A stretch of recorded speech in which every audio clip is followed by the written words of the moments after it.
unidentified flying object. Researcher on a mission with Dr. J.N. Ilias. We have an unidentified flying object.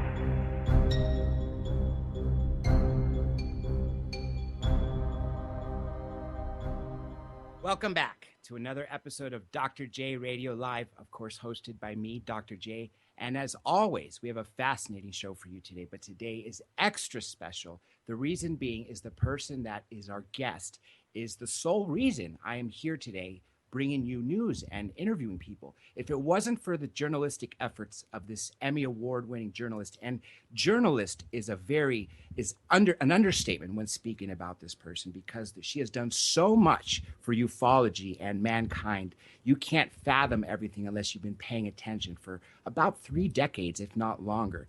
And I guess that kind of blew the lid, so I might as well tell everybody who that person is, and that is Miss Linda Moulton Howe. Miss Howe, welcome to the show. Oh, thank you. I'm glad to be here.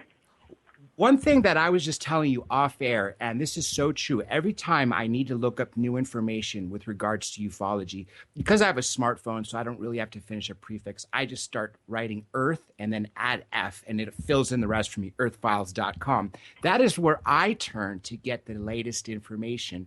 And I just thought it's such an important point that we drive that out there, that this is the most important place that people can get up-to-date information. And Dr. J, I'm really glad that you brought that up, and my appreciation is huge. And it's especially sort of synchronous that today, March 10th, 2015, is the first day of the launch of an Earth Files News YouTube, in which I'm going to be doing monthly highlights of the freshest, most breaking news each month on YouTube. And so at Earth Files right now is a hot link to that YouTube, and I am featuring what I think is one of the most important breakthroughs maybe ever.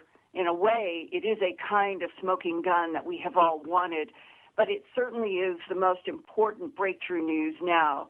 And we go back to February 22nd, and at Earth Files, I reported that retired U.S. Air Force Tech Sergeant John Burroughs, who I've been working with since the 1990s off and on his efforts to remember what happened to him in RAF Woodborough in Bentwaters, Woodbridge in December 1980. We have worked together trying to penetrate his blocked mind with various hypnosis sessions. And today, as we are talking in March of 2015, he has come through one of the roughest patches of his life in the last 3 years.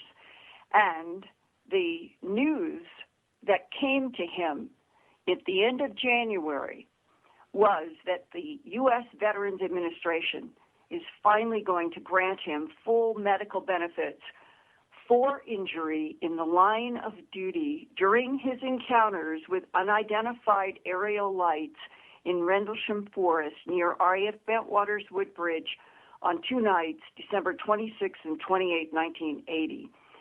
This came after more than a year of efforts by U.S. Senator John McCain and his office, and before that it had been Senator John Kyle in Arizona, where John lived at the time, who also, they were trying first one thing, to try to get John Burroughs' medical records from 1979 to 1982, when he served in the United States Air Force as he was a airman first class when these events happened in Rendlesham Forest. And he was first told that he had not served at RAF Bentwaters when he went to the VA, because the VA originally told John Burroughs there were no medical records for him, therefore he had not served in the U.S. Air Force there. And that upside down Alice in Wonderland rabbit hole is what he took to an attorney, Pat Frasconia, in Jackson, Mississippi, and asked if he could help. That's what led to, for Pat Frasconia, me, others, to start trying to help John and going to these U.S. senators. And when we put out this press release on February 22nd, my work at Earth Files, John and Pat were making this press release announcement for the first time on February 22nd. It was followed up very soon afterwards by the Florida Herald Tribune that headlined, quote, "Did the VA just admit UFOs are dangerous," close quote. And then by March 3rd, the UK Mirror followed up with a British saying, quote, "British UFO encounter gave me heart failure," says U.S. Airman John Burroughs, "after military chiefs agree to pay his medical bills," close quote. So this began to have a little traction in media that usually doesn't pay attention, but the whole important breakthrough here is the Veterans Administration is an agency under the Department of Defense. This is as Pat Frasconia said in their press release, this is a de facto confirmation that UFOs / UAPs, using the UK's acronym, Unidentified Aerial Phenomenon, are real, that something real happened to John Burroughs. And what is the link? The link is to what he was exposed to in Rendlesham Forest, December 26 and 28 in 1980, that is defined as UAP radiation that came to play when John started having atrial fibrillation. And that unidentified aerial phenomena radiation relates to non-ionizing plasma in an extraordinary way. Now, for a second, John, let's go back to 2011. Okay. And that's when John Burroughs really began suffering a period. It was life-threatening. He honestly thought he was going to die, and the doctors were completely puzzled. Here was a man in his, at that time, late 40s, soon to turn 50, but he was healthy, and he was having atrial fibrillation, and that is an irregular heartbeat that can have different causes, but it can lead to blood clots, and it can lead to stroke, and it can lead to heart failure and other heart-related complications. And that's when he's very sick. He goes to the VA in Phoenix. He applied to get his medical records, not knowing what is happening, but the doctors are very concerned, and they are using the words to him that what is happening is life-threatening. And that's when, at first, he was told that he had no medical records. And then, once that the attorney, Pat Frasconia, and the senators started putting some pressure on the VA, there came a day when a VA worker told John and Pat that, in fact, his medical records for 79 to 82 were, quote, classified, close quote. Can you imagine having served for the U.S. military, having gone through an extraordinary series of events in England, December 1980, live your life up to 2011, struggling to remember what had happened, knowing that a lot of people were told to keep their mouths shut, John struggling to cope with what sometimes he's had dreams, but he can't remember. And then, while still a relatively young person, starts having a major heart disease, and he is told by the VA that his medical records are classified and that he cannot have them. That is sad and insulting at the same time. How can you have someone serve for your country and then turn your back on them when they're sick, and then to say that he wasn't even there? I mean, those are beyond words. I'm speechless with that. And the fact that this, for over 30 years, he's been suffering. Yes, 2011 is when he had the onset of these symptoms. But even to this day, even though the VA has agreed to pay for give him his medical benefits, he still has his records classified, doesn't he? Yeah, and it gets more amazing because 2 years later, by 2013, that's when John was really, he was up against the wall. He needed open heart surgery. And what happened is that the doctors who had been trying to nurse him along with these heart problems, they couldn't understand it. And all I can say on the air tonight is that a medical person working in the area of human abduction syndromes in a major university has been made aware of this whole issue of the UAP radiation, non-ionizing radiation impacts on the human body and mental manipulation. That's the summary. And that information relates directly to a study that was done for the Ministry of Defense in the UK, and they referred to it as Project Condign. It has another very long name on its many volumes. It's 460 pages, and it is one of the most important and stunning releases. This is the partial smoking gun that John, Pat, anybody has seen. The title throughout the 460 pages that is broken down into different volumes, Unidentified Aerial Phenomena in the UK Air Defense Region.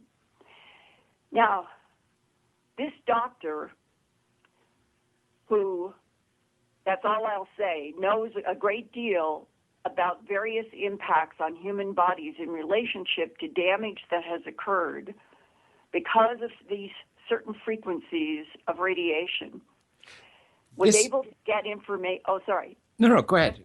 This doctor was able to get information to one of the Phoenix doctors, and as soon as that information was related, the doctors got John in.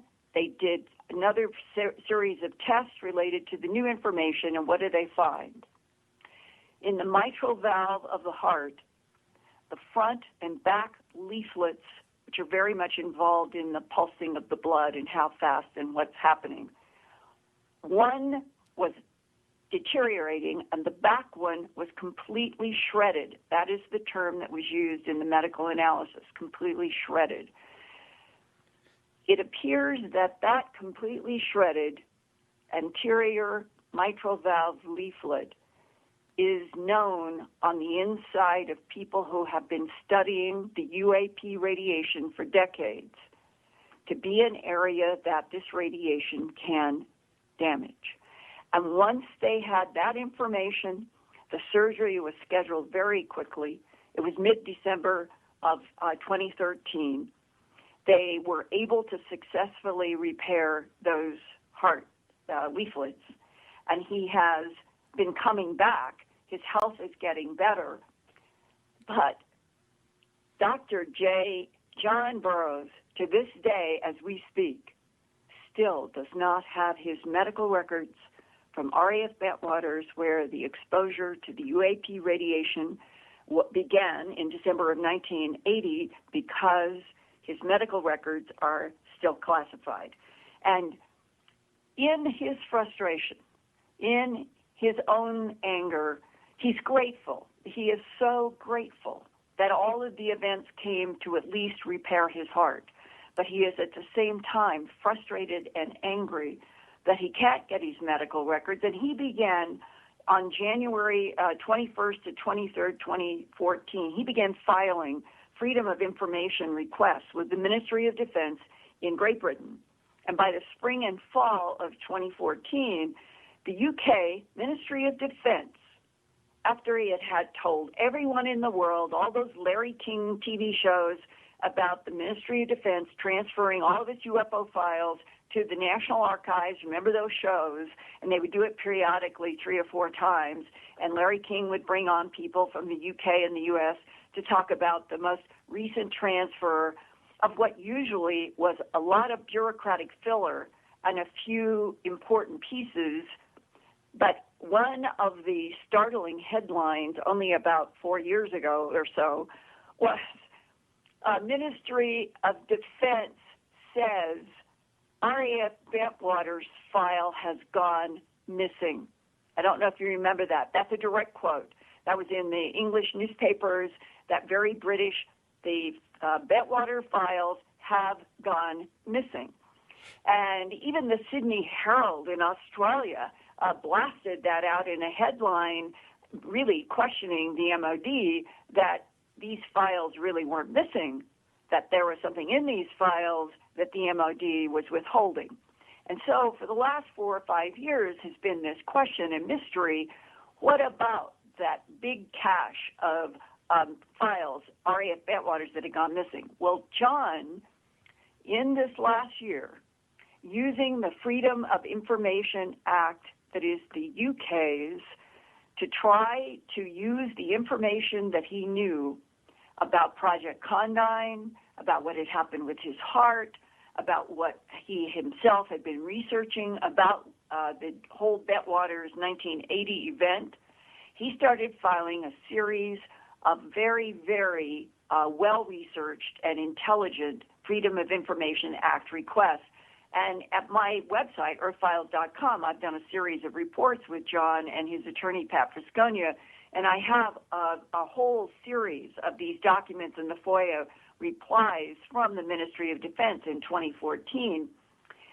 And it all culminated when the UK Ministry of Defense this past fall finally admitted that it had withheld 18 classified UAP/UFO files.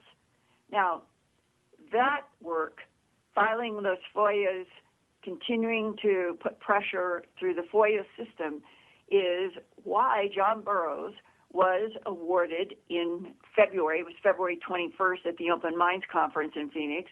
He was granted, or he earned, the 2015 Researcher of the Year award, and the day after his research award for that breakthrough is when Pat Frasconia announced and let the whole media know that this was essentially a case where FOIA, the efforts through what they learned in his heart surgery, led to him saying that this was a U.S. government de facto acknowledgement of the existence of UFOs, because this medical benefit from the Veterans Administration starts on the premise that John Burroughs was injured in the line of duty at RAF Bentwaters Woodbridge, December 26 to 28, 1980. And I agree with attorney Pat Frasconia. I think it is extremely fair to say this is de facto confirmation, as John says, that trumps any request for disclosure, because this is a confirmation that the unidentified aerial phenomena, or UFO, it is real, it was there, it emits radiation that can damage bodies and manipulate human minds. If that Condign report wasn't released by the UK, I still fear that the United States government and the Veterans Association would still to this day deny Burroughs and Peniston any of their benefits. Don't you agree that it was the twisting of the arm by that Condign report that forced the United States government to essentially aid? It was a combination of Project Condign finally and very quietly being released in 2006. There was no fanfare, nothing about National Archives. Why was it released in 2006, completely under the radar? I'm not sure. John doesn't know. His attorney doesn't know. But by the time that it became critical for there to be more information to help John survive, that seems to be how we came into information about Project Condign.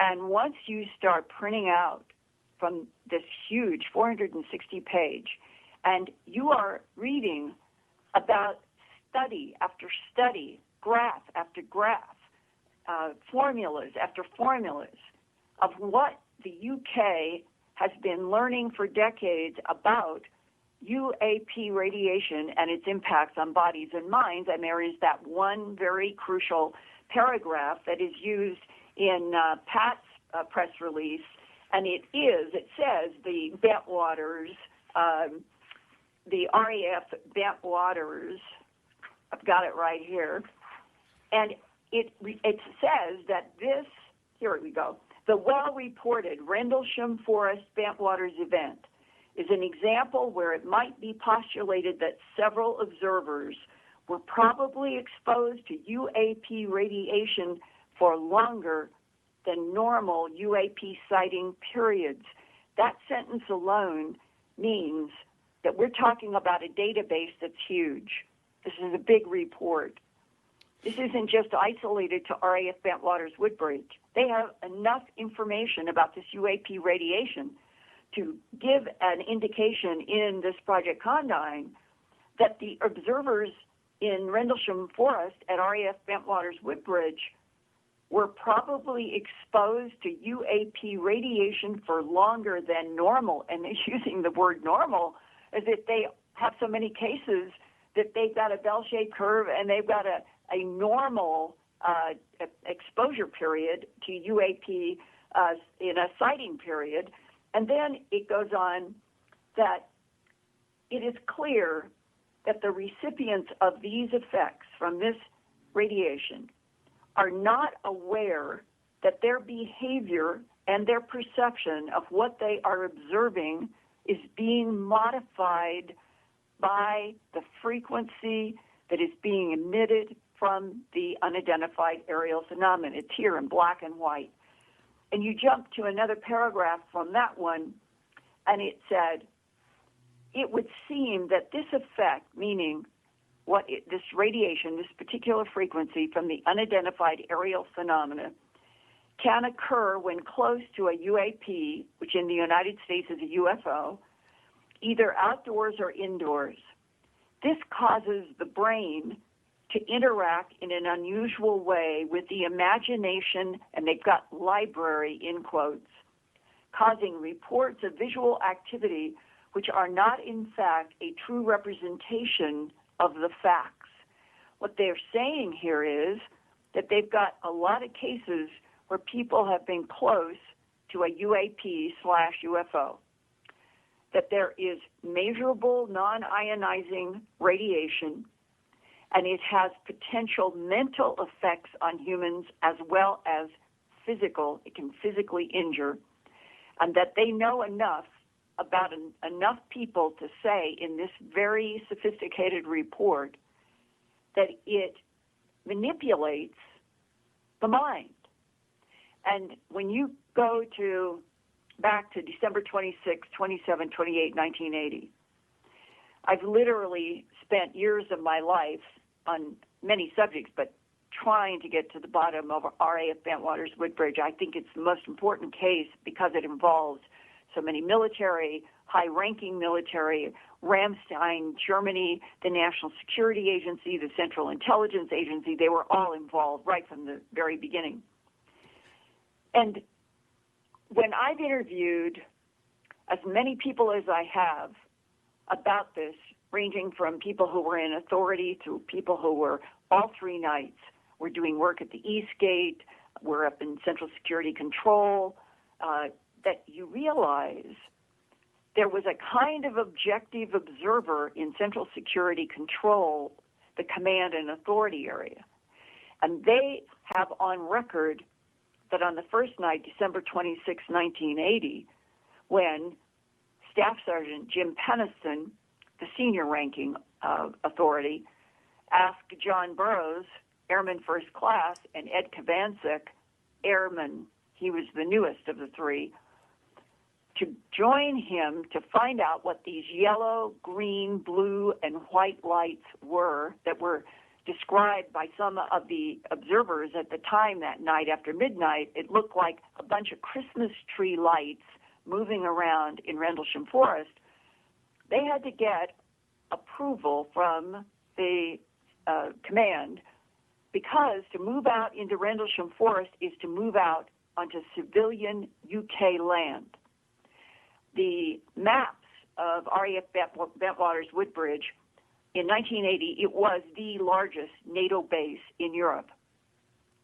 It extended over a huge area, and this gigantic Rendlesham Forest, John Burroughs and I and Jim Penniston with Ancient Aliens, the production crew, we were there in December of 2011, going back for an anniversary in production, TV production. And walking through that forest which has now recovered. Everyone says it has recovered since that hurricane long ago. It's back to the way it was when those men were there in 1980. It is so thick. The trees are so tall. There are fern-like plants that grow on the ground.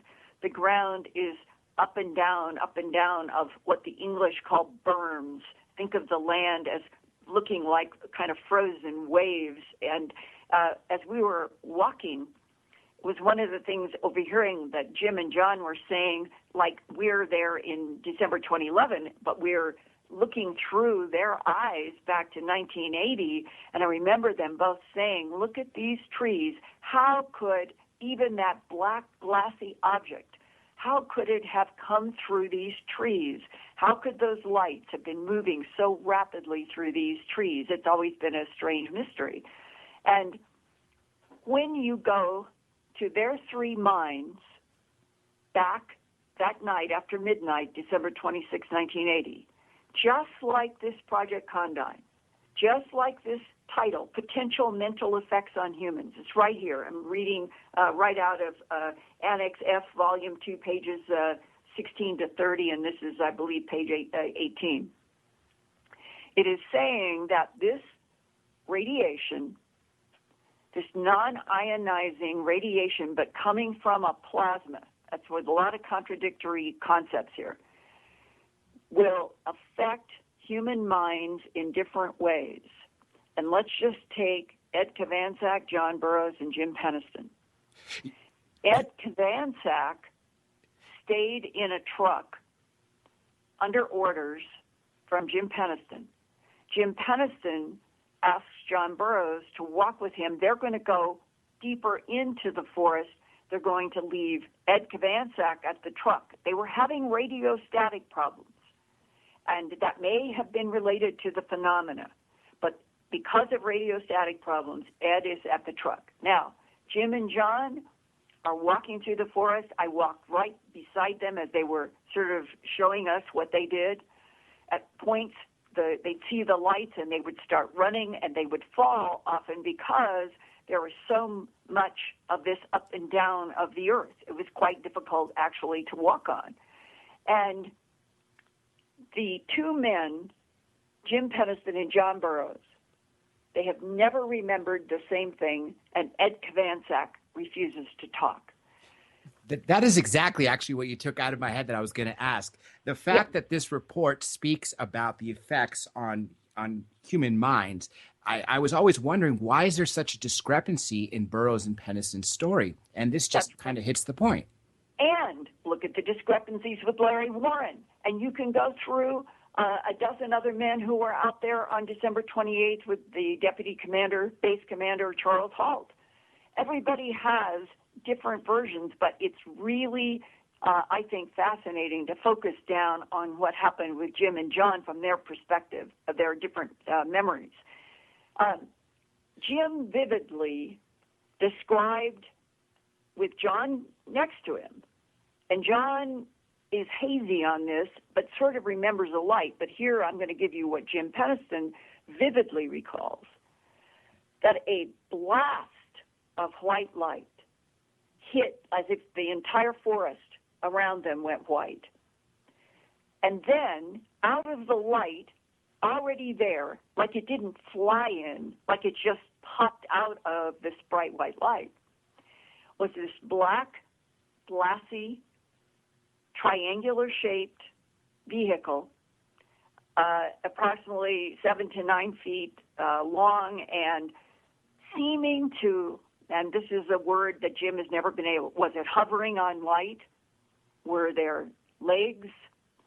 Later on, after all of this, there were photographs taken by police and by R.A.F. Bentwater's people who show a depression in the forest at the site that they are sunk in, which means that there was weight, and it was a triangle, and each side of the triangle was somewhere between 7 and 9 feet long. So that says that this was sitting on something, but what Penniston saw and what he has drawn in his illustrations was all this white light now underneath this black glassy object. And in December, we were there. It was bone-penetrating cold. It's so humid, and it was cold in the forest. So that when Jim, who had been famous there at the RAF Meltwaters for being the person who would go out on an airplane crash, he always had a notebook. He was methodical about writing, sketching, taking his notes at airplane crashes, and he took out his notebook, which he had with him, and he started walking around this amazing thing, making notes, sketches, observed that right under the black, glassy skin were red, white, and blue glows that kept moving around underneath, giving him the impression almost that this was an alive object. He comes around the back completely stunned about what it is that he's looking at and trying to make sense of it. When he gets around on the other side, coming toward the vertex of the triangle that was pointing into the forest, and he's dragging his hands, he can tell that the glassy surface is warmer than the cold, cold December Rendlesham Forest air. And when he gets to the front, on the right side of the front of the triangle, there are raised symbols. And what went into his mind was Braille, the idea that there were symbols that were raised in order to be read or to do something. Now, when I heard this and have talked with Jim about it, my mind from 2007 often thinks about the self-activating software for self-activating machines for extraterrestrial biological entities that was described by the computer scientist Isaac in the Dragonfly drone phenomena of 2007 to 2008. And that's the famous CARET document, Commercial Application of Research for Extraterrestrial Technology, meaning try to use extraterrestrial technology, back engineer it so that you could come up with commercial products that could be applied to the United States and the world. That's what CARET is about. And that computer engineer who talked with me through emails in 2007 and released these documents was making the point that it was his understanding, working under a DoD project on back engineering extraterrestrial technology in the mid-1980s in Palo Alto, California, underground. He said above ground it was the most nondescript, like a little library-looking building you'd ever seen. But when you went into it, there were people with all kinds of guns. There were all kinds of access. There was all kinds of restriction. There was all kinds of security, and everybody worked underground, hiding in plain sight again. And that all of that work boiled down to this concept.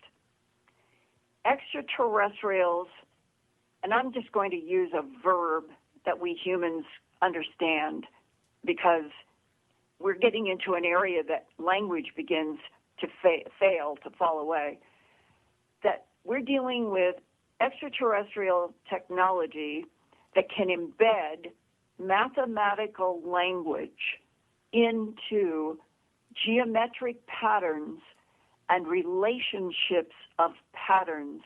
The relationships of the patterns define the mathematical language, that we're talking about a line that could be 1,000th of an inch from another line, and another line could be 1/100th of an inch, and we, with our eyes, would not see the difference between that 1,000th and that 100th, and yet that would be key to the whole relationship of the mathematical language. And so self-activating means once you have your hands on this kind of technology, which I think is what those symbols raised on that black glassy craft in Bentwaters were. That was the embedded mathematical language. This was a drone. This did not have any live beings in this glassy thing. This was some sort of like what we would call today a drone, but a very sophisticated drone that already was so programmed It knew what to do on this planet that is 8,000 miles in diameter. It would be moving around this planet or any planet in relationship to latitudes and longitudes. Any sphere in the universe would be able to be divided into the same kinds of sections that we would use on Earth. Whether theirs were slightly different, it's the same concept. The concept is not going to change. And that when Jim got around to the front, had dragged his fingers, and now he's got his fingers dragging over those symbols. All of a sudden, zeros and ones started running through his mind. He depicted them as white on black, white zeros and ones on black, I believe. And then he had what can be in the human abduction syndrome category, the telepathic thought, the influence, and it may be the UAP radiation that is described in this amazing, stunning 460-page Project Condign that so much relates to John Burroughs, that mental manipulation was a communication from this self-activating machine in the Rendlesham Forest into Jim Peniston's head. And what he picked up in those zeros and ones were a string of latitudes and longitudes, as well as a few other translations in binary code to words that made it seem as this is like a scout ship on a mission. Go ahead. I was going to say, one thing that I found truly fascinating with Peniston is when he touched the actual craft and he saw those zeros and ones in his head, it wasn't until he wrote them down that image went away. So for 3 full days and nights, that image of zeros and ones was in his head. And that blows me away that somehow he had the influence to write it down, essentially to forget about it. I'm so glad that you brought up that point, because he talked with John and me about this a great deal when we were in Phoenix with Ancient Aliens in production, and this was before we went to England in 2011. We went to England on the anniversary that December. We were in Phoenix that fall. I think it was October or November. And all that time, 1980 to 2011, until that afternoon at the end of the production day on Ancient Aliens, Jim Peniston, this is coming from John Burroughs, Jim Peniston had never uttered a word about those zeros and ones in the back of his notebook. In fact, I think I remember that he said something like, he was almost embarrassed. I believe that's the verb he used that day in Phoenix. He had been embarrassed. He did not, maybe it's denial.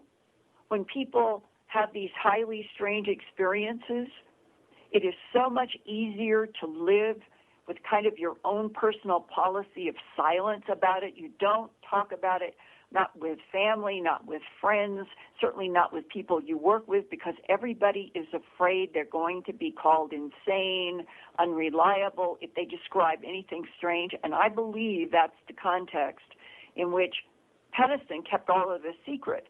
And then it was that afternoon with the TV crew and John and me, Jim and others there, that he pulled out that notebook. So we got to talk about, well, and John, I still right now can see John Burroughs' face. His mouth literally, when they say your jaw drops, John's jaw dropped when Jim brought out this notebook. And now we're all looking at these zeros and ones sort of incomprehensibly. And the producer for Ancient Aliens and I are talking about how we need to get, this is binary code or could be binary code. It wasn't divided into sections. It was just this long string. And, of course, it led to exactly what you're talking about. Well, Jim, how in the world did you write this down? And then that's when he said, I couldn't get the city curse things out of my mind. And he went home. John went home. You know, they were together. He never said anything to John. And he said he went home, he couldn't sleep because he couldn't get the zeros and ones out of his, think of you know, when they talk about your mind's eye, that you get images in like the front of your mind sort of idea, that's where the zeros and ones just kept going. And he couldn't sleep, and I'm recalling, you may have it right, but I'm recalling it was like 24 to 36 hours later in his complete frustration that he could not get this out of his mind. Like he had a movie, think of that. Like he had a movie running in his mind that he had no control over. And remember Project Condign and the UAP radiation having all of these abilities to manipulate minds. And he doesn't know how or why, but we're back again to the telepathic thought that happens with people in human abduction syndrome. He gets this idea from some place. Just sit down and write it out in your notebook. And that's what he did. He pulled out that notebook that he always kept with him religiously, and this is his story, and he flipped to the back, and these are definitely in the back pages. He flipped to the back, had a pen, and he just started copying what was running like a movie through his mind for, I can't remember if it's 10, 11 pages of nothing but zeros and ones. Now, if Jim Penniston were the only human being in the world who had an experience like this with binary code impressed in their minds, and when they finally sit down and they copy what they're seeing on the screen in their mind, and as soon as they get to the last number, bang, their mind is cleared, no more binary code, as if something had the ability to persist, maintain, superimpose over his brain machinery this ability to, these zeros and ones are going to get through this instrument of this human's mind into some form that eventually in the timeline is going to be looked at by other people. It has that feeling to it. Well, there are others that I have interviewed since I did A Strange Harvest back in 79 to 80, and we're talking in 2015. So in the last 35 years, I've interviewed probably maybe 1,200, 1,500 people in the human abduction syndrome. And I can distinctly remember 2 or 3 that had a very similar override. Let's call it an override of whether it was binary code or an image or a symbol, and it stayed in their head like a movie they couldn't get out until they sat down and drew it or wrote it or sketched it, and then it was gone. It is this mysterious kind of influence, manipulation, and even, I think the word is not too strong, control of the other intelligences that are behind the self-activating software, that are behind the beams, that are behind the blasts of light, that are behind the glassy androids, that are behind the silver discs, the cylinders, the triangles, the spheres, the list goes on. And what is something that I hope everybody listening will go to earthfiles.com to my Part 1, Part 2, February 27th. My 2, they're quite in-depth with documents and images and all kinds of things about the John Burroughs and the implications of him getting the VA medical benefits. And when you look into the documents and you go down on both pages, I'm trying to make it as easy as possible for the entire world audience to go to this extraordinary document, which the National Archives and the MOD don't make easy. At Earth Files, all you have to do is go down to the bottom of Part 1 and Part 2, and I've broken it down even to the critical Annex F. You just click there and you go to 15 pages that I was quoting from, where it is specifically referencing Rendlesham Forest and the UAP radiation. Then the next link will take you to all of these 460 pages broken down in these volumes. And as you start looking at heading, subheadings, you start reading the text, you start looking at the tables the graphs, the equations. This is not something written for public consumption. This is like scientists writing for scientists that will go to somebody who has a lot of power on the defense side. And this, John, is one of perhaps the most important underbellies to why there's been a policy of denial about what happened in RAF Bentwaters, what happened in Roswell, what's happened in, I think, over 100 places on this planet over the last, I'm going to say, going back further than 6 decades. I'm actually glad you brought that up because for a while, 20, 30 years ago, I used to think the reason they were hiding the truth from us was because we couldn't handle it. And then I realized that's silly. We can all handle the fact that there's others living in other planets, other solar systems, other galaxies, even other dimensions. But then I started to think a few years ago that it might actually be the technology. And I never stopped to consider that it was actually the mental control or the physical control. Do you think it's a combination of the technology and what they can do with affecting the humans? Or absolutely. It's both. It's absolutely both. It's a very insightful distinction, and it's absolutely, definitely both. And as John Burroughs says, this, for going back to, I'm thinking of, it was the News of the World, I think 1983, the first leak having to do with RAF Bentwaters, and that was Larry Warren. And he had a different name, Art something, in that News of the World back in 83. And then Chuck DeCaro, working at CNN in an investigative reporter unit, is the first mainstream reporter who did a 5-part series for television and was trying to get these men to talk to him.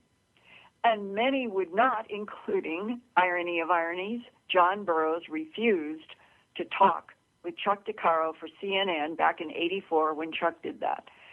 And what was being said from the time that Larry Warren began to be attacked after the CNN reports all the way up to today, you found over and over, as somebody would come from one direction seeking information or somebody who was there would say something, you kept running into UK Ministry of Defense says RAF Bentwaters Woodbridge is of no defense significance.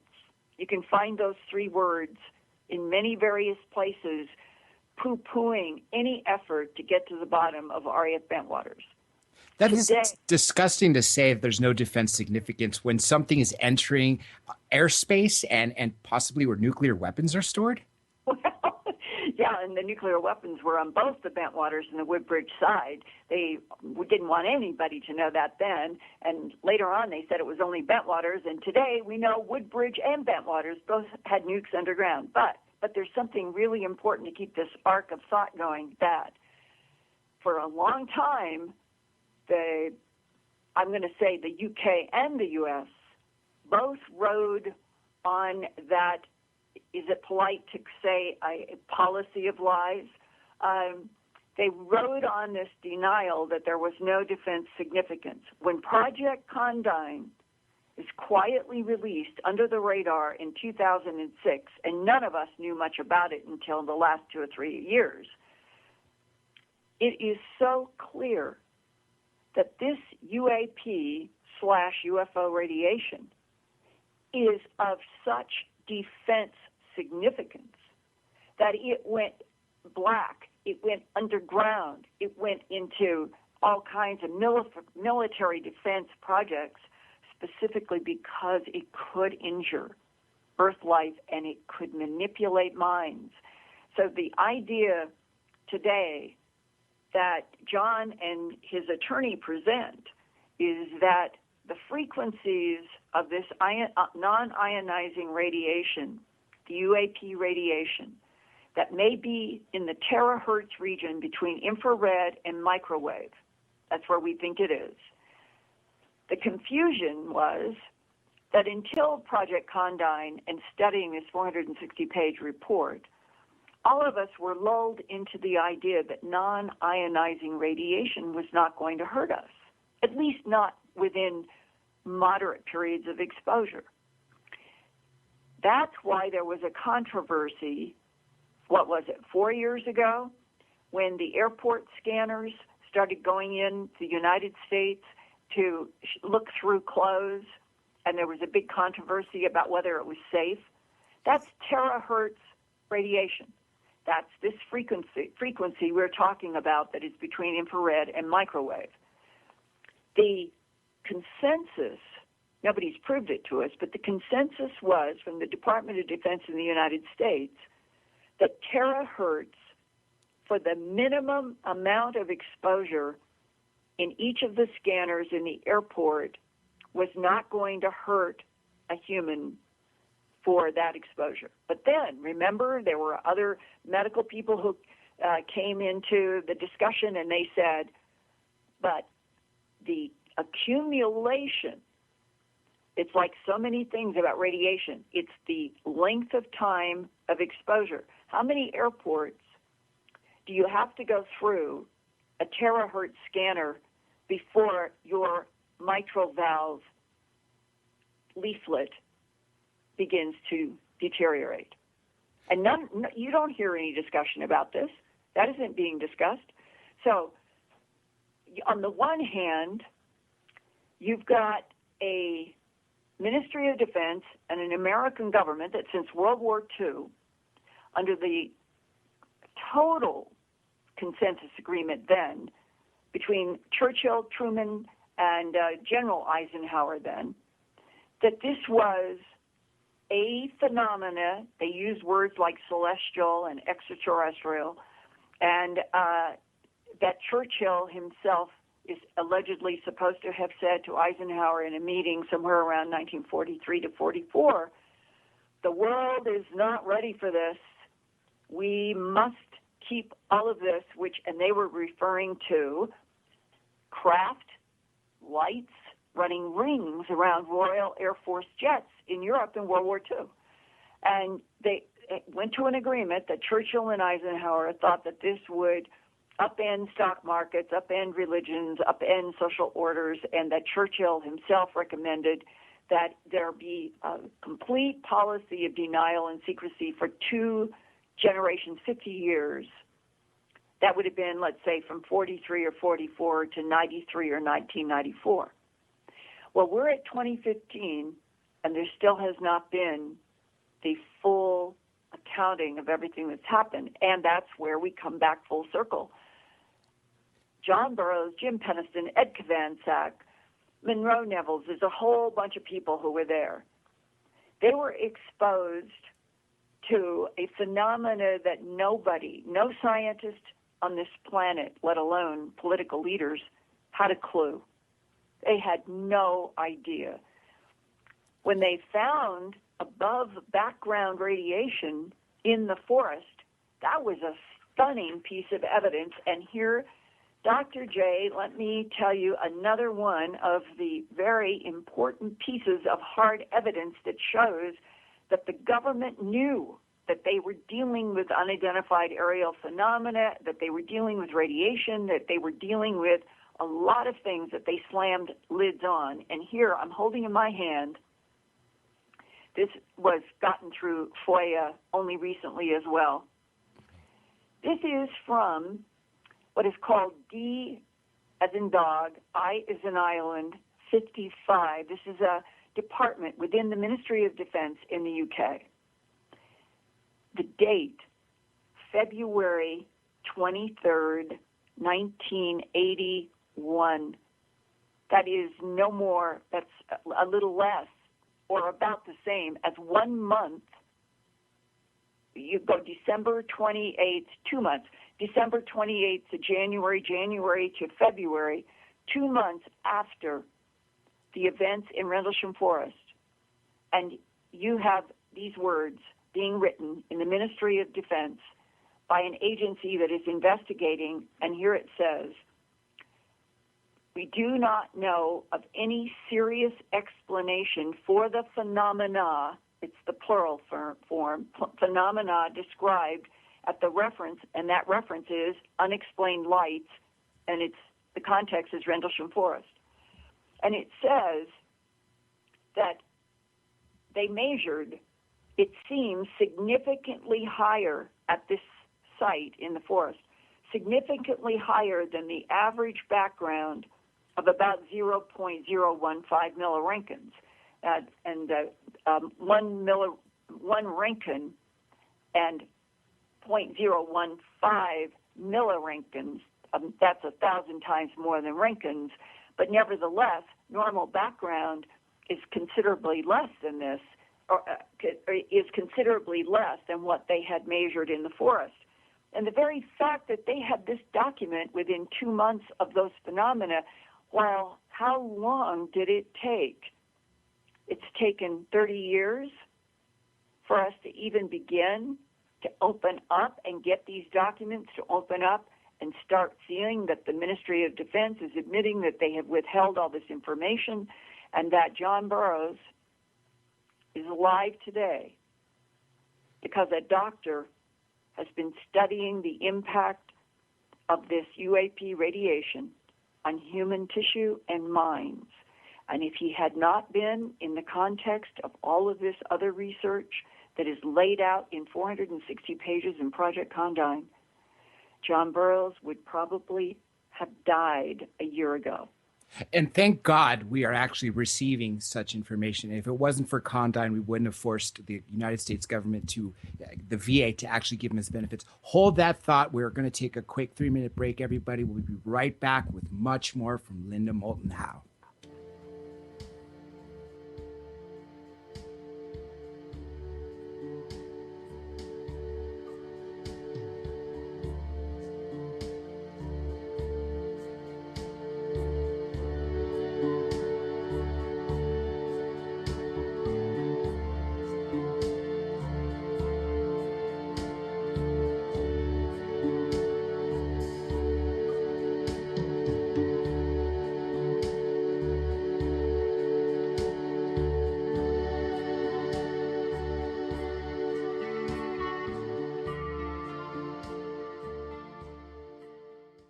We are back, hour 2 of Dr. J Radio Live. Before we continue with Miss Linda Moulton Howe, let's just give you some news.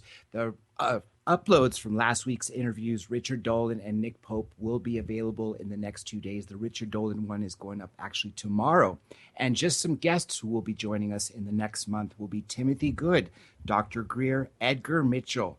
Of course, there is also the preeminent former presidential candidate and governor of Massachusetts from 1988, Governor Michael Dukakis, plus so much more. You can see everything at drjradiolive.com. And of course, let's talk about Contact in the Desert. We are giving away tickets, which we'll start doing that next month, but you could already sign up at contactinthedesert.com/DRJ, Dr. J, of course. And with that being said, I want to get some information from Miss Howe about her website and where else she's going to be speaking, because she is one of the headliners at Contact in the Desert. And of course, as we mentioned the first hour, her website, earthfiles.com, the preeminent source of ufology news, stuff that you're not going to hear on mainstream networks. This is exactly the reason why we have such journalists that stand in the face of the mainstream media, that if it wasn't for people like Ms. Howe, we would not be where we are today. Linda, let's talk a little bit about what's new on your site and where you're going to be speaking next before we get back to where we were before the break. Thanks a lot. I'm looking forward very much to doing Contact in the Desert. I'm doing 3 programs and 2 panels. And one of the subjects that I'm going to be highlighting in the 3-hour intensive on Monday of Contact in the Desert is going into some of the new revelations from Bentwaters. We have not, believe it or not, in this first hour, we have not covered I'm going to call it a subject that I'm going to be opening up in conferences in 2015 that is a brand new development with an eyewitness on audio. Amazing facet to what happened in Rendlesham Forest, December 26th to 28th. And so for the first time, people will hear this at the upcoming Eureka Springs conference it's called the Ozark UFO Conference in Eureka Springs, April 10 to 12. And then May 29 to June 1, I'm going to have even more information related to this new development on RAF Bentwaters. And after those conferences, I will be happy to do more with you guys on this. And I'm not being coy. It's that I'm in the process of confirming several things related to some astonishing information, actually, and I want to wait. And so that's going to be one of the highlights at Contact in the Desert. I'm also going to be going into what I think is one of the most fascinating phenomena in the last 4 years, and that is all of the boom reports, metallic scrapings, sounds of trumpets, some of which have legitimately been recorded and are around the world. In the past January up to now, the intensity of boom reports, the intensity of the volume of the boom report seems to have gone up a notch in 2015 since January 1. And I have done a very in-depth interview with an expert in a lot of things geophysical, from the core of the earth to the crust. It's an extraordinary interview in which he came to me and said, I have been following your work. I think that I may have an answer. And what I have been researching, investigating, spent a lot of time talking with him, now have a lot of graphics and illustrations, goes to the heart of something that is happening 4,000 miles down below our feet every second of every day of every year in the core of this earth, and how it could be translated to the surface in booms that some people would interpret as hitting the bottoms of their feet. Others report it feels like a cement truck dropped onto their house, and yet when they run outside, they can't see anything. There's no damage to the house. It's a huge, intense compression wave. And how that can happen is going to be part of a presentation I'm going to do that also will involve looking at this issue that is increasingly being discussed among scientists. Are we in the century, the 21st century, in which the magnetic fields of this planet are finally going to exchange places once again? It hasn't happened for 876,000 years, and it could be that it happens this century, and that a lot of phenomena at the core and sounds might be related. And what happens to Earth life? What happens to migratory animals and to birds that depend upon magnetic fields for their being able to move?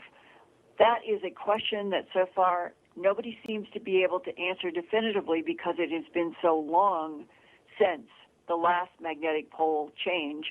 And just stop and think, Dr. J and all of your listeners, that in this century, maybe children born now might live to see the North Pole in the Antarctic and the South Pole in the Arctic. We are absolutely living in crazy times. And right before we went to break, one of the things you were referencing was the document from Rendlesham that was released in February 1981, merely 2 months after the event. And that got me to thinking, with, of course, Roswell being over 70 years later, are we actually getting somewhere? And again, going to an earlier statement you said with regards to what Eisenhower and Winston Churchill decided, that the world is not quite yet ready, let's wait 50 years.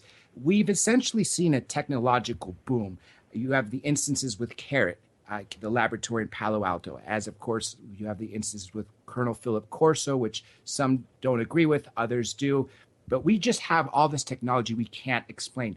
Do you think we're getting closer to disclosure, or are we still stuck where we were in the 70s, 80s, and even 90s? Because each year we always hear that we're right there. We're about to get to the government to disclose, but we just can't seem to break that news. Well, I'm going to echo again from the first hour. I agree with Attorney Pat Frasconia and retired Tech Sergeant John Burroughs. I think Project Condign is a de facto confirmation. Those 460 pages are about all of the various facets of unidentified aerial phenomena that we've all wanted to see government show us and admit and discuss. If you had all 460 pages in your hand right now, and you were looking at all of it and you were absorbing it, it's not easy. These are technical pages. This is 460 pages about unidentified aerial phenomena, radiation that can manipulate minds and damage bodies. This is a smoking gun. This Project Condign is a smoking gun. John Burroughs' surgery to repair this leaflet, a decision that was only made after inside knowledge of classified research with somebody in the human abduction syndrome that got clarity to the doctors. These are already confirmations. But I understand your question is, are we getting close to the 3-inch headlines in every computer, iPhone, newspaper, movies, everywhere on the planet in headline television news? We are not alone. Governments admit extraterrestrial biological entities have been coming and going on this planet for 270 million years. They didn't think that we humans could handle it. They thought that a policy of denial was a super patriotic decision, that in having these strict policies of denial or lies about the fact that unidentified aerial craft contained extraterrestrial biological entities that could terraform and manipulate and harvest genetic material from this planet, not just since World War II, but for millions of years, the human would not be able to handle it. That was the super patriotic context for the policy of denial out of World War II.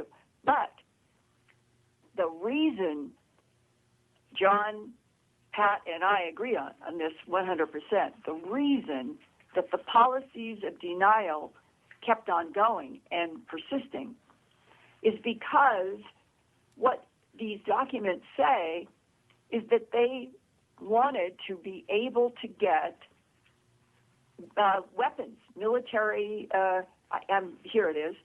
Here is reading right out of Project Condign, page 4 of the 468-page report. Quote, this is in the executive summary. The aim of the investigation, that's Project Condign, has been to determine the potential value, if any, of UAP sighting reports, unidentified aerial phenomena in the UK, UFOs in the United States, value of UAP sighting reports to defense intelligence.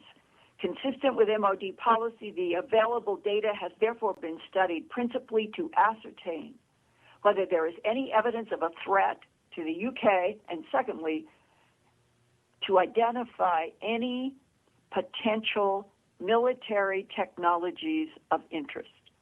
Right there, they are laying out this is of defense significance. And it goes on, of course, from there.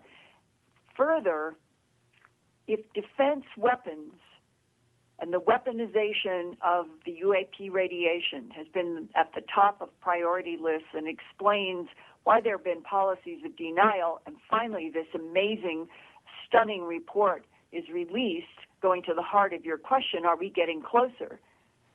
On the one hand, you can say this smoking gun is the affirmation, but what we want to see the non-humans. We want to see them alive. We want to see them in transparent caskets, wherever they're being stored underground. We want to see all of the different types of non-human vehicles up close. If they exist in so-called museums underground, under storage. But more than anything, we want to have non-humans from wherever they come presented to us so everybody can hear, see, touch, smell, whatever the environment is. And that's the part that's missing. And I think it's missing because it isn't like the non-humans can go out with us to Starbucks and sit down over a cup of coffee and tell us about the ends of the universe.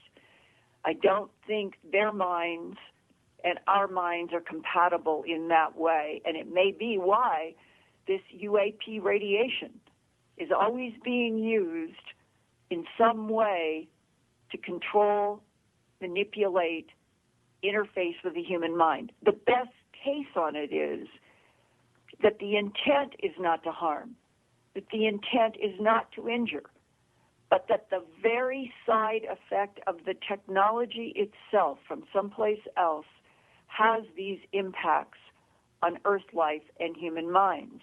And to bring sort of a dot to this conversation about RAF Bentwaters and your question at the beginning of this segment about are we close to disclosure, and I'm saying I think it's beyond that. I think we already have confirmations of this phenomena, and now what we need it to be filled in officially by the governments. Here is a June 25th, 2009 press release going back 6 years. The speaker is Colonel Charles Halt. He was the deputy commander at RAF Bentwaters Woodbridge. He collaborated with a police officer named Gary Heseltine in the UK on a project, and he agreed to issue on June 25th, 2009, in relationship to that project in England, this statement with his name on it. Quote, I wish to make it perfectly clear that the UFOs that I saw, he means Rendlesham Forest, beams and lights. A beam came down 3 feet from his shoes, scared the heck out of him. That the UFOs that I saw were structured machines moving under intelligent control and operating beyond the realm of anything I have ever seen before or since. I believe the objects that I saw at close quarters were extraterrestrial in origin. Those are Colonel Halt's words. Extraterrestrial in origin. And that the security services of both the United States and England were and have been complicit in trying to subvert the significance of what occurred at Rendlesham by use of well-practiced methods of disinformation, close quote. Why would the deputy base commander in 2009 make such a strong statement? By then, it was becoming very clear that there were all kinds of whistleblower leaks that were beginning to surface from frustrated people. And I think that when you have a lot of people who were sworn to secrecy and they were up close to beams and lights, and they leave military service, and over time it festers and festers. They see television shows about Roswell. They hear all the arguments about whether or not we're alone in the universe, and they want to stand up and yell at the top of their voice, no, we're not alone in the universe. I was there in Rendlesham Forest. I saw beams. I saw lights. I saw a craft. Some people even said there were some kind of strange beings there, unproved. And in those words that I just said is a frustration that I have seen, I have felt over the last 35 years in so many people that I have had the privilege, really, to be able to look in various people's eyes, from law enforcement to ranchers to fellow journalists to people in the abduction syndrome to scientists, all trying to understand and get to the bottom of phenomena that are interacting with their lives in one way or the other. And that there is a kind of fundamental angst when it's something about maybe the human soul. When you know that you are lying, even if you are patriotic and you are lying because you signed a piece of paper that would say, never in your life will you disclose what happened in Rendlesham Forest. Never will you utter, never will you talk with your wife. Inside grows something like a pearl in an oyster that develops because the oyster is irritated by a piece of sand. It starts out small and containable, but over time in the oyster, all of these protective layers keep building up, trying to protect the snail from something that started out as a sand grain. And eventually it gets so big in the human that people want to burst with what they know. And I think that's part of Colonel Halt's statement there from 2009 and so many other people. And it's like popcorn, John. It's like popcorn beginning to pop. There are people still alive from World War II who knew a lot then, who know a lot still, and they want to see in their lifetime, which is the doors are closing on a lot of people. They want to see in their lifetime all of the policies of denials, the bass-ackwards, upside-down, concocted planet. They want to see everything, all the truth come out so that the planet can return to the same square, that every nation and all 7 billion people start fresh on a whole new relationship with the cosmos. I think some of the distrust to the government is because of the people who have served and have been forced to lie. And I wholeheartedly agree with you. When you lie, even if you're doing it for a purpose for your country, it builds inside of you that you're conscious, that you want the truth known. And so we are very grateful that these whistleblowers are actually speaking of this. And I hope for their sake, it's in their lifetime that they do get that acknowledgement. Now, thankfully, that Project Condign or the Condign document was essentially this confirmation. But as you mentioned earlier, and as I mentioned, I would like POTUS to get on the stand and announce it. But I don't know if that's ever going to happen. Well, John, go right to February 13th. That wasn't that long ago, not quite a month ago. And John Podesta leaves the Obama office officially to become the campaign manager for Hillary Clinton's run for president, which may or may not happen now, but a month ago it looked like it was definitely happening. And here's his tweet that he sent out so mysteriously, and it's made it around the world probably 100 times since. John Podesta at Podesta 44. Finally, my biggest failure of 2014. Once again, not securing the disclosure of the UFO files, signed #The Truth is Still Out There. And who did he copy his tweet to? New York Times Maureen Dowd. She's the famous columnist. And I understand she has a huge private interest in the entire UFO phenomena. So you have to look at what in the world, what was John Podesta trying to accomplish by sending this signal of a tweet on the day that he left the Barack Obama White House and makes those statements. And then if you take that tweet from a month ago and you put it in the context of what went down by the same man, John Podesta, in 2002 at a press conference for the Coalition for Freedom of Information, and this is a direct quote from John Podesta then, so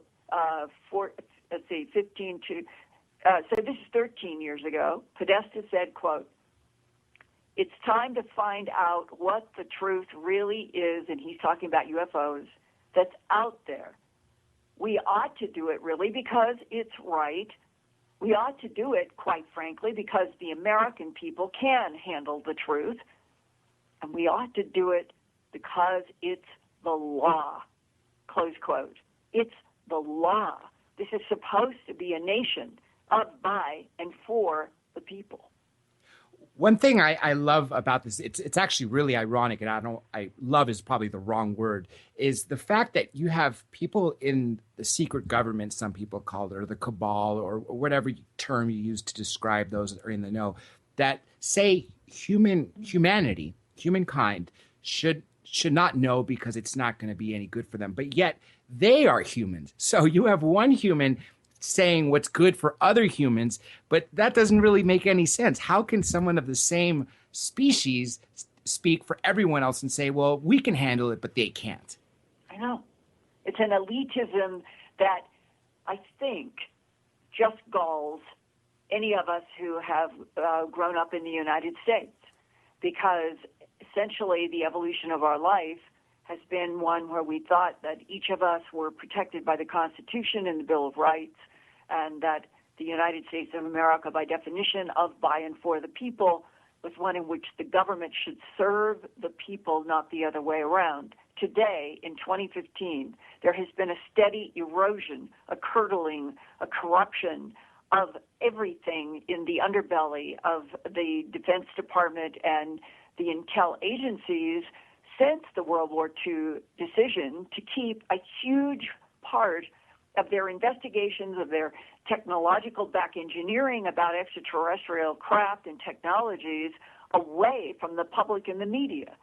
And you cannot have a strict policy of denial over something that is going to take billions and billions of dollars to keep moving forward in advanced technologies year by year, decade by decade, without that blackness, that curdling, turning into corruption that becomes endemic. That is the sickness in the United States now. The forces that are underground, the forces that have the black budgets, the forces that are essentially the controllers of intelligence, they're the ones running the United States. And that's actually really sad when you think about it, because you don't have your elected officials. And even within the elected officials, as you mentioned, Podesta's statement from 2002, he's a white hat. And going deeper into his statement, in his biography, he talks about that even when he was during Clinton's administration, he was a big fan of the show X-Files, always had an interest. And so it's my guess that he's been at this for at least 20 years, maybe since the beginning of the Clinton administration in January 93. The point being is it's actually really scary at the head that this is coming to. And that's why I'm so glad we have this alternative media. If it wasn't for the internet, if it wasn't for YouTube, what used to be contained on a few mainstream media outlets can no longer be contained. And I think that's why we're being so driven and have such a future, or such a generation of young people that believe far more than what they used to. If you take the percentage of people that believe that we have been visited now versus 30 years ago or even 20 years ago, it is astronomically higher than it was before. Wouldn't you agree that it has? Oh, yeah. When I speak, I think for the last 3 or 4 years that this really started happening, where it was young people in their teens or early 20s who run up to me, "Oh, Linda, we know we're not alone. Tell us about the extraterrestrials." Like they're already past the political decision to tell the truth. It's real, and what they want to know are the details. And I wish I could give everybody all of the details in the world about all of the different ETs, but I am at least trying through whistleblowers and an accumulation of increasing data about hybrids and clones. I would say that characterized some of the most important Earth Files work in 2014 was working with Helen Luttrell. She is the mother of the daughter who was blind at American River University, and we know her records were real, and she had an assigned roommate who came with a father who was in a U.S. Air Force colonel's the suit, like a Uniform. Like a military suit, and the blind daughter lived for a while with this colonel's child or daughter until Helen Luttrell, the mother, came to the apartment to meet the new roommate. Her daughter was beginning to be successful of getting around with a blindness that came from diabetes as a child, in which she could see if she held, let's say, something up very close to her eyes, she might make out a little bit of print, if you understand that. But otherwise, it was blindness from diabetes as a child. That was her daughter. So she could not see clearly the person that was her roommate. And the whole extraordinary evolution of what happened is around Helen Luttrell, who goes to see and meet the daughter's roommate when the roommate named Rachel comes out. She is wearing a coat, and it's hot. She has a scarf over hair that looks sort of red and dry and straight. She had on glasses, big, thick, black glasses, and she was carrying a bunch of books and stuff in her arm. And I know that there's a drawing at Earth Files that Helen has done of her, and she does not have a scarf on. At some times she wore a scarf, and sometimes she didn't. And as she's coming out of her room and Helen is moving forward with her daughter, the Rachel stumbles, probably tripped on a rug on the floor. It's not certain. But Helen said, if a human starts falling, even if they're holding books, they'll drop the books to brace their fall with their hands and their arms. And she said, I realized that this person in front of me was clutching on to the books while they're falling toward the floor. And Helen then reached out and grabbed the wrist of one of the arms of this coated black glass, thick sunglasses. And as she grabbed this wrist, she said, Linda, I wasn't grabbing onto a human wrist. It was like grabbing a rubber ball. There was no bone. It was sort of squishy. And she said, I'm so stunned by what my fingers are grasping, and I'm looking at her face, which was so covered by the black glasses, when the black glasses fall forward, because she's headed down except for where Helen has her by the wrist. And as the glasses fall down, clear to the end of the girl's nose, Helen said, I was looking in to solid green, the color of avocado in the center around where the nut of an avocado or the seed of an avocado is. They were solid. There were no whites. And going right down the middle of both large pale green eyes were vertical pupils. And I said, like a cat's or a snake's? And Helen sort of had a gasp, and she said, I don't like snakes. I like cats, so I've always tried to think of them as cat eyes.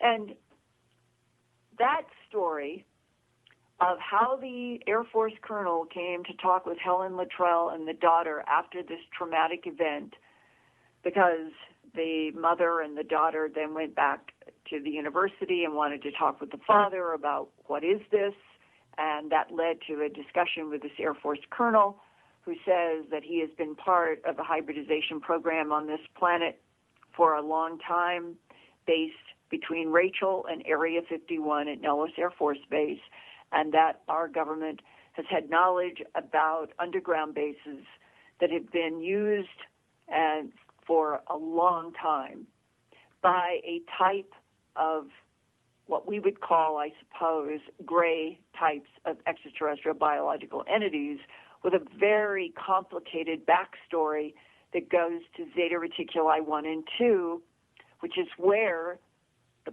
public that we know as Earth public first encountered Zeta Reticuli 1 and 2 in the Betty, Barney Hill case in the fall of 1961 in the White Mountains in New Hampshire. It was that star map that Betty Hill drew under hypnosis that had these binary stars and had these others that an amateur astronomer eventually said, this matches this part of our local arm of the Milky Way galaxy, and the two stars that Betty drew under hypnosis with lines between them that she was told were trade routes that heavily went on at this system were Zeta Reticuli 1 and 2.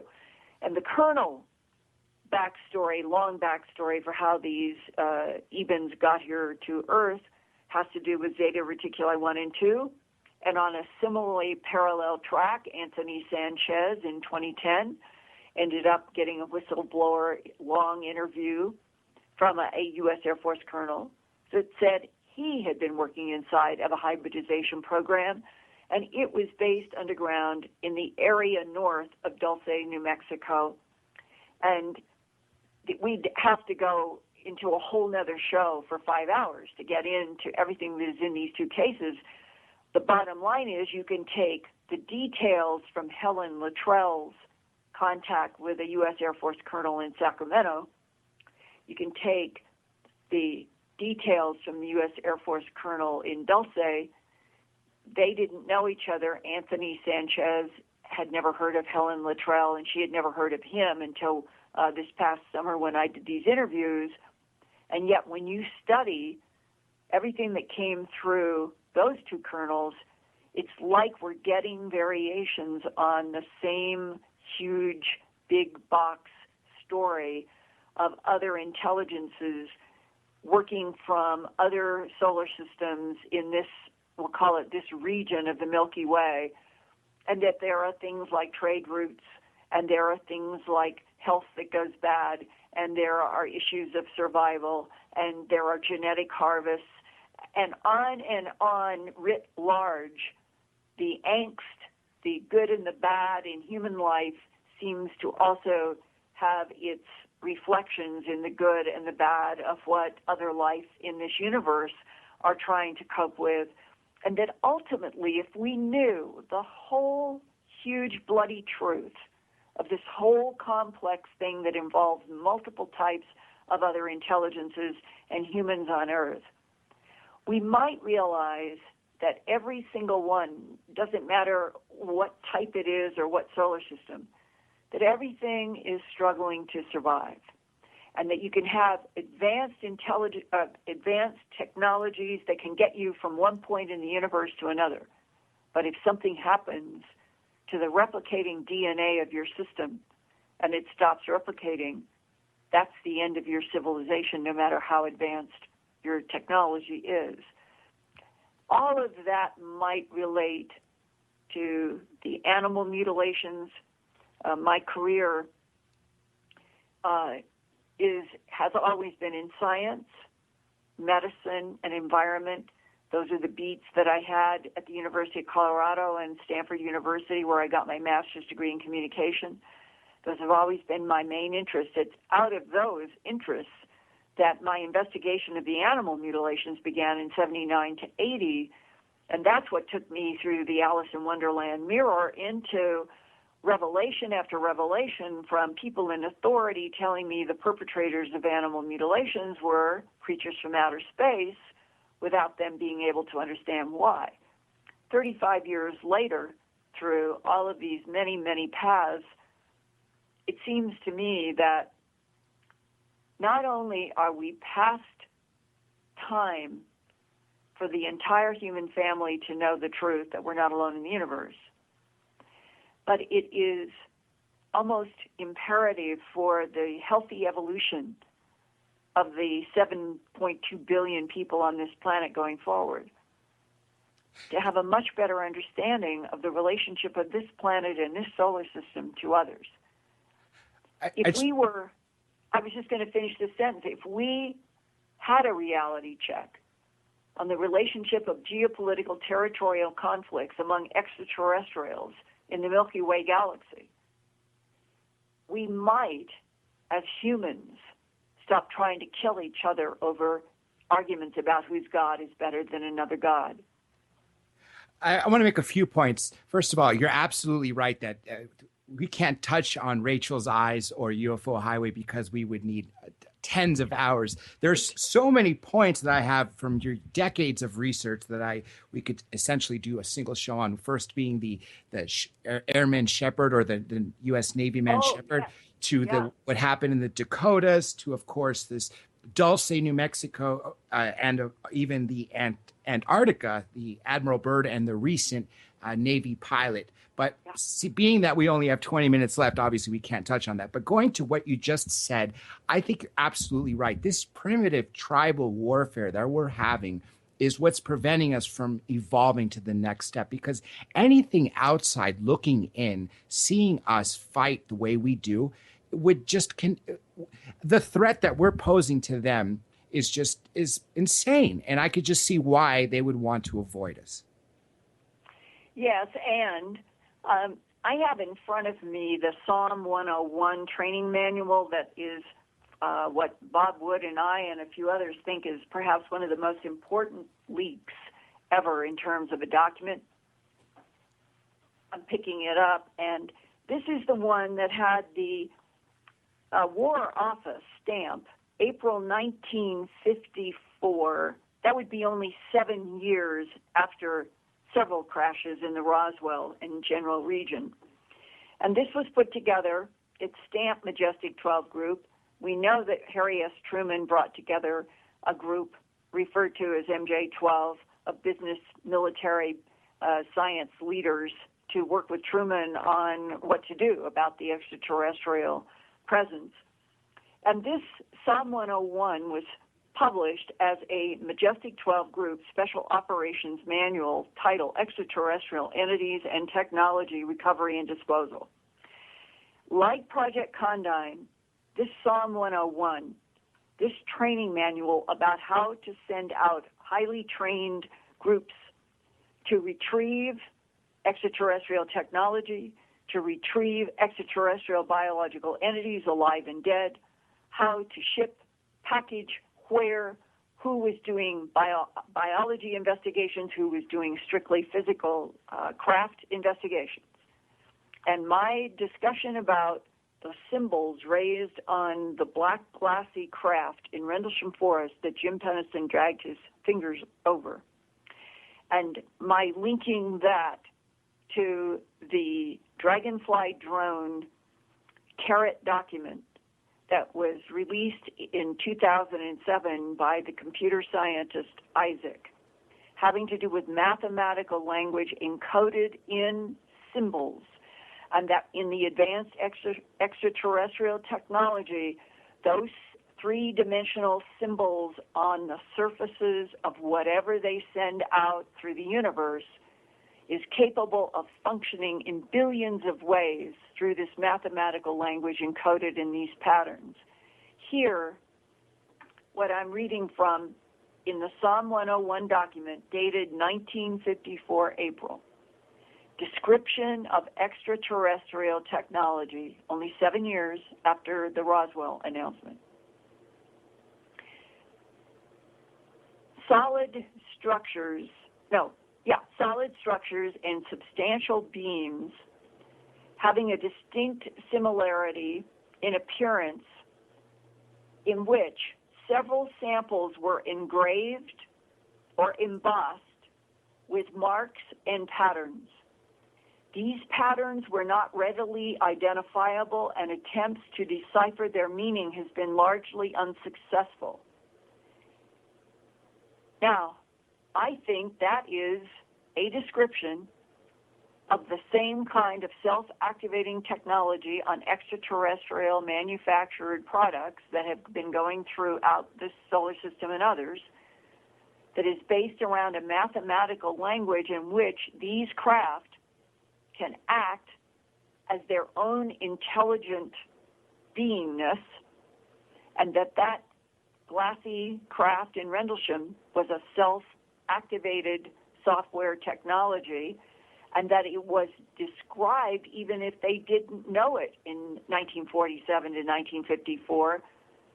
They were dealing with carved, raised symbols on pieces of technology that they were getting from multiple, not just the first week of July 47, multiple crashes. And the question that hangs out there is, were all of the crashes really crashes? Were some of them planned? Were they deliberate extraterrestrial placement of certain kind of technologies for us to have that would end up being red herrings? I've been told that we were sent down some bad technology lines as if the non-humans were calculating what they were putting down for us to retrieve. But another area that ties back to the issue of technology and what we were learning from World War II in our back engineering of UAP radiations and what they were able to do. In the 47 on period, after the crashes, we had Project Paperclip was working in the White Sands area, trying to translate the V-2 rockets from Hitler's Germany into a rocket program here in the United States. And as they were developing these rockets, and that they were concentrating on what is the propulsion system and how does this work and what are we dealing with in terms of this phenomena that they knew that they had in Europe. And now in the United States, they get discs start showing up when they do V-2 rocket launches, and we were struggling. We may have stumbled, and I mean literally, we may have stumbled accidentally into a weapon. There were 3 experimental radar stations that they placed around Los Alamos and 2 or 3 areas, and I think that it went down to the south of White Sands. And the idea was that we were trying to use really intense microwaves for radar. And the story is that in our efforts to experiment with radar, that one of these craft, it could have been a self-operating drone that didn't have any beings in it, intersected with one of our experimental radar beams, and that craft came down. And as it turns out, microwave-focused energy seems to have become the area where we would have weapons against whatever the UAPs and the UFO technology was for a certain period of time. Out of that discovery, stumbling into microwave radar radiation that could literally bring these unidentifieds out of the sky would have been the beginning of defense significance of the development of technology against things from outer space. Speaking of microwave energy technology, we definitely are experimenting with that right now. And I think it's actually been implemented in our mainstream military, not necessarily our special forces. And going back with what you said with our radar, that bringing them down, I've heard that from several sources, several ufologists that looked into this. And wasn't there also a standing order to shoot them down in the 50s? Yes. I talked with Len Stringfield about that long ago in the 80s when Len was still getting his own whistleblowers and was putting out his sequence of booklets on people who were coming to him with a lot of information.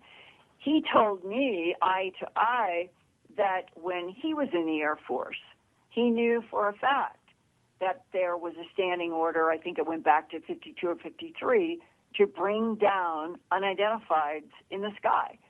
And it is peculiar. I remember asking Len, why would we take a military stance against something that we didn't understand?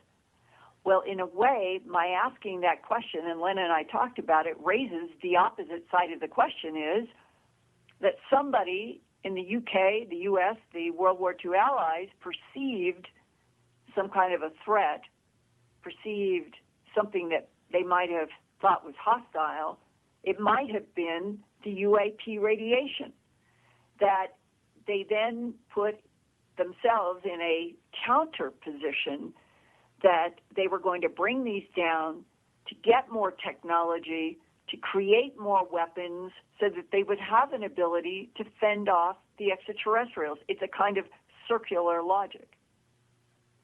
If the U.S. brought down a extraterrestrial craft, you could easily postulate that the Soviet Union is wondering, oh, wait, they have one, we got to have one too. And you would think that they would do the same thing and use their military weapons to bring their own down, because otherwise this goes back to our primitive tribal warfare. Do you know of any crash and retrievals or any other similar situations that happened in the Soviet era? I have heard and seen, actually, film that was black and white. This goes back into maybe the early 90s. Trying to remember the context of seeing this film. It might even be on YouTube in this day and age. But it was about an alleged crash in Russia of military people getting there. And then allegedly there was either a threat or something bad happened, and that Russia was clearly associating whatever it was that was interacting in Russia that seemed unidentified and in this extraterrestrial category as being a threat.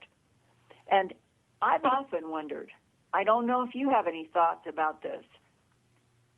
We are on a planet that is 8,000 miles in diameter, 25,000 miles around in its circumference. And there are a lot of nations in the land. 2/3 are water that could be used by all kinds of intelligences that humans can't access or interact with. And that our planet might be in a strange geopolitical territorial situation where all of the basins and seas of the world might be being utilized by non-humans in ways that are incomprehensible to us, while we, in our various nations, we are competing. What might be the implication if, let's say, taking the Reagan administration briefing in the Serpo material that Ronald Reagan in March of 81, after he became president, was given a briefing on UFOs and 5 types of ETs, one of which is supposed to be hostile. What if the various extraterrestrial groups compete geopolitically, like China and the United States and England and Iran, that type of thing, and that various continents or various nations in various continents might be considered somehow territory linked to different non-humans? If it is that complicated, we humans who are left in the dark would never understand until we're told who the players are, what the rules are, and why certain geopolitical territories have one type of non-human or one type of war or one type of something happening, because it might all go back to extraterrestrial interaction and influence geopolitically in territories on this planet. I'm actually glad you raised that. I've been thinking that for quite some time, that the extraterrestrials that are interacting with us in the Americas can be very different than those interacting with those in Europe or Asia, which is maybe even different than those interacting with, say, Australia and the islands around that. And I've always wondered, if that's the case, then we really not only are left in the dark, but are sort of in trouble, because we won't necessarily know the reasons for the underlying wars or the fights. And that's a fabulous question, and only someone who's been well-versed and researched as long as you have would be thinking in such important questions and to ask. And I'm glad you brought that up, because it's had my mind stirring for quite some time. We have a little over 5 minutes left, and I wanted to tell you, essentially, we can go on for hundreds of hours. I've always been following you for decades. So I wanted to give you the floor essentially to talk about whatever you want. Well, I was starting to say one thing that I think picks up on what you just said, and that is remembering the vividness with which Jim Sparks, a man in the human abduction syndrome, who consciously seemed to have a lot of interactions with at least a couple of types, gray types and what are called the tall standing up alligators or reptilian types, which he did not think were threatening. But in his interactions, he said that his impression was that most of the time in abductions, or what people are seeing in the small grays with the large black, and it's a technology in the eyes, are androids made to do specific types of work interacting with humans in this particular atmosphere pressure, in this particular combination of atmospheric gases, of which oxygen is a big one. And that the prime intelligence, if you use that phrase, that a prime intelligence that would be maybe at the other end of the Milky Way galaxy and is involved in planting and seeding life and harvesting from many, many planets all throughout this galaxy. And then there are there's supposed to be maybe 1 trillion galaxies beyond the Milky Way galaxy in this universe. It's mind-boggling. So just thinking in terms of the Milky Way galaxy and prime intelligences, Jim described a moment where he was always being held in a paralyzed position in what he said looked like a computer with a screen by these little gray androids, and they were making him learn an alphabet, whereas an English alphabet and the extraterrestrial alphabet, the English numbers and the extraterrestrial numbers and all that. He was like a student, and he hated it and he fought it, but they were going to make him learn this. And he said, at one moment in this resistance, his rebellious human nature to fight these beings because he didn't want to be made to sit and do this work on this computer, he said everything suddenly changed. He said the power and the intensity of what was coming toward him that he could not see was just extraordinary. And finally, the power, what was radiating, the power, the intelligence, almost as if it were communicating to him from a block away, it appears. And he said that was what was behind all these small ones. And Linda, that is beyond human ability to resist, comprehend, or understand. Now, our government might have been in communications with prime intelligences. I don't know. I know we've been in some kind of efforts to make communication.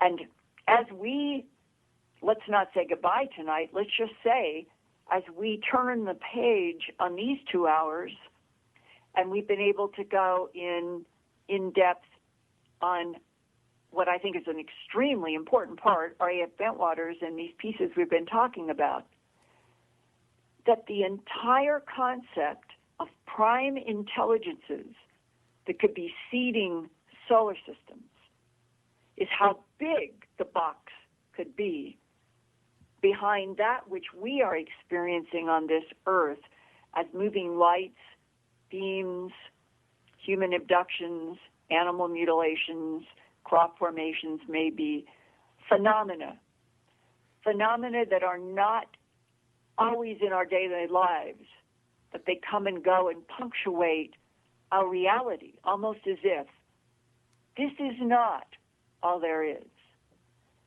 Linda, There's much more to come, and that's where we leave tonight. Linda Moulton Howe, thank you so much. God bless you for all your work and research. Everybody, make sure you go to earthfiles.com for the most cutting-edge information. That is where I get my ufology news and so much more. She is the best journalist and the best example that I can think of for doing this. Everybody, thanks again. This is Dr. J Radio, signing out.